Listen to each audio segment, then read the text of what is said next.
রহমান রাহিম। প্রিয় দেশবাসী, আসসালামু আলাইকুম।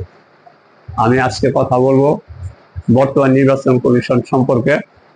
আপনারা জানেন বর্তমান প্রধান নির্বাচন কমিশনার জনাব এম নাসিরউদ্দিন সাহেব দক্ষ যোগ্য ব্যক্তিত্ব, কিন্তু তার অধীনস্থ বড় সচিব থেকে ছোট সচিব এবং বড় কর্মকর্তা থেকে ছোট কর্মচারী সবাই কিন্তু গত ফেসিবাদী সরকারের সুবিধাভোগী এবং অনেকে নিয়োগকৃত, তাদের দ্বারা নিয়োগকৃত।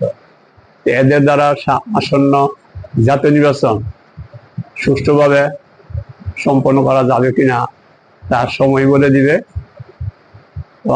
গুঞ্জন আছে নতুন রাজনৈতিক দল নিবন্ধনের ব্যাপারে মুখ চিনে ফেজ অনুযায়ী তারা নিবন্ধন নির্ধারণ করতে যাচ্ছে, কিন্তু যারা পুরানো রাজনৈতিক দল তাদের মূল্যায়ন না করে নতুনদের মূল্যায়ন করছে শুধু তাদের মুখ ফেস দেখে এবং তাদের বড় পরিচয় দেখে।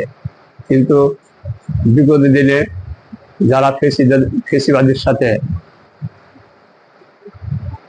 যুদ্ধ করে তাদের দ্বারা নির্যাতিত হয়ে এ পর্যন্ত রাজনৈতিক কর্মকাণ্ড চালিয়ে আসছে, তাদের মূল্যায়ন করা না গেলে তাহলে নির্বাচন কমিশনের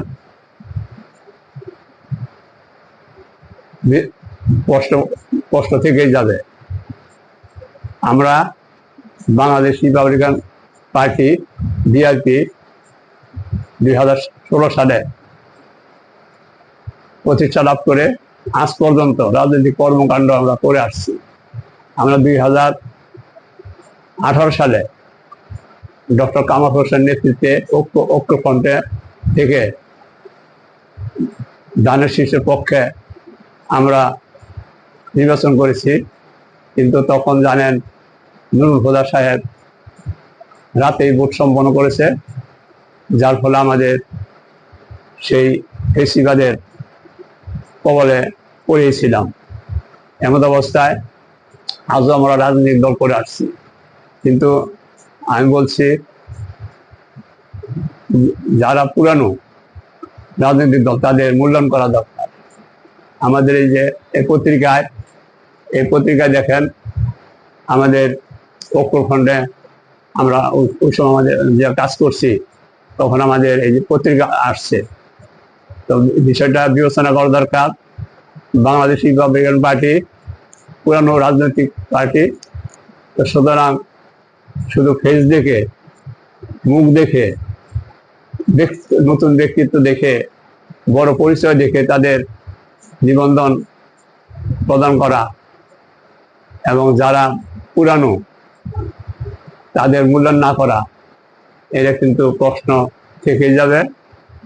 বিষয়টি প্রধান নির্বাচন কমিশনের দৃষ্টি আকর্ষণ করা হলো। এখানে শেষ করছি। সবাইকে ধন্যবাদ। ঐক্য জিন্দাবাদ। Professor doctor Fazlul Haque, chairman Bangladesh Republican Party BRP.